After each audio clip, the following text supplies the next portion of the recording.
I served in Bakuba is here. But when I was a basic training battalion commander, I used to go out with my sergeant major, and we'd go around to see the privates interact with the drill sergeants, And so I came around the corner and I saw a drill sergeant. He had two privates locked up.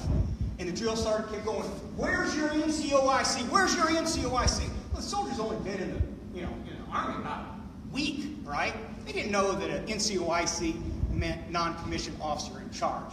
They knew what an NCO was. I mean, they had one in his face, but didn't know what an NCOIC was.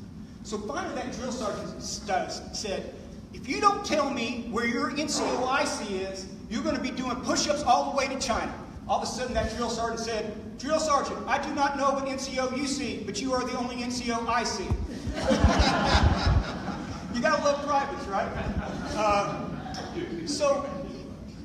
I would not have known what I was going to see on September. I could never have guessed what I was going to see on September the 12th, 2013. There's no way, that I could have seen the event that I'm going to talk about here today, and all those things that transpired that day and afterwards. I could not see that when I joined the Army in 1985. So today what I'm going to do is I'm going to talk about PTSD, suicide, thoughts of suicide. Then I'm going to talk about what that looks like in someone's mind that has suicide, and those things that we struggle with. And then, and most importantly, I'm going to talk about what do we do in the recovery process so we're not one of the 22 or 20. I had a great conversation with Ann before this, and she made Lisa before this, and she made a great point. She says, why don't we commemorate or recognize the people that survived? Instead of it being 22, how about 550, those that survived the challenges with suicide and PTSD, and celebrate those. So here stands one person, one that survived because of the great work of behavioral health, mental health, the VA specifically, and my brothers and sisters in arms. So what I'd like to do is, the way this will work is I'm going to transition between reading from my book. Some of these things that I'm going to talk about are kind of rough, and I think they say them, it took me 10 years to write, so I think they say them a little better than I could possibly just say them off my head. And then I'm going to transition into dialogue, and hopefully afterwards we can have a conversation about what I've learned and what we can learn together to make sure that 22 to 20 goes down to 5, and that we celebrate our victories and not our losses. Just real quick, my book is 5 Wars. I went to war 4 times, but the biggest struggle that I had was the one coming home and the transition. So that's what 5 Wars is about. And my 5th war is the one that I'm going to specifically focus on here.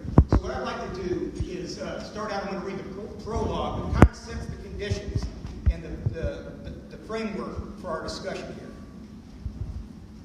I finished my beer and thought, where is the best point of departure? I was sitting at the bar on the outdoor deck of my favorite hangout in Jeffersonville, Indiana. The 11th anniversary of 9/11 had been the day before, and I'd come there to think, reflect on the war, lost friends, and other things.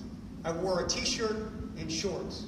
As I looked across the Ohio River to the city of Louisville, Kentucky, nightfall had come and brought with it the brilliant illumination of the downtown skyline, kind of like Newport over here to Cincinnati, right? The purple and yellow lights of the 2nd Street Bridge that connected the two cities merged into a rainbow's array of colors from the office building, hotels, and restaurants of Derby City. Louisville was small compared to places like New York or Chicago. However, the urban glow made it appear enormous and bustling.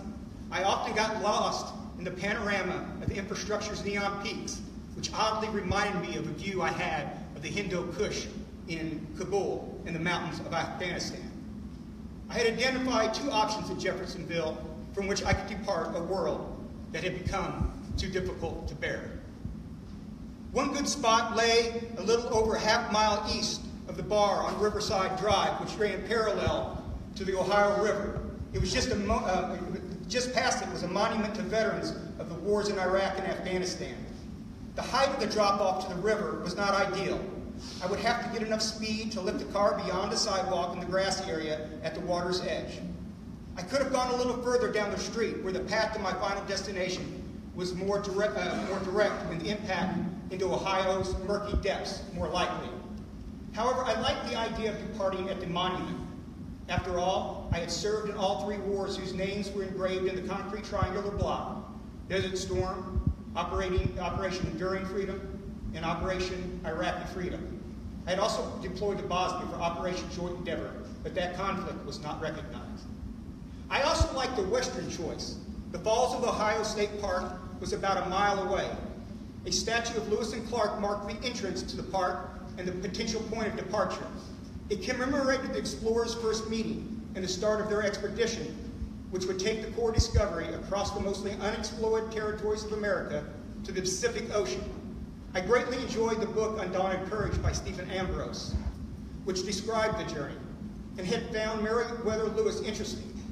Lewis was a soldier, frontiersman, and politician, and he was a Renaissance man, something that I really wanted to be.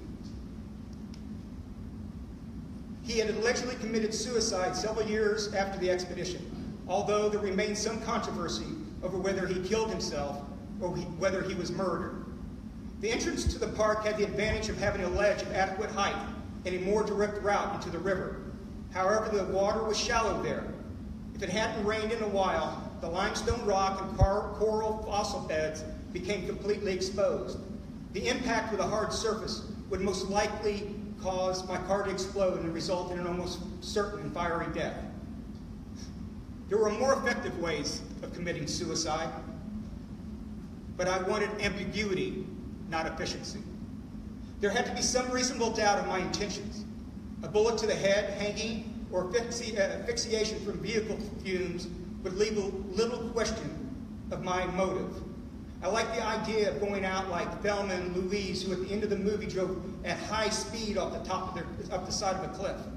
The glorious arc and momentary midair suspension would give me one final view of the Louisville skyline.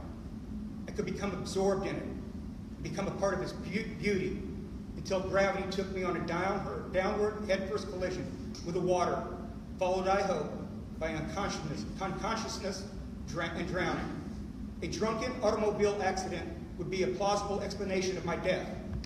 I would rather be remembered a reckless drunk than another sick soldier.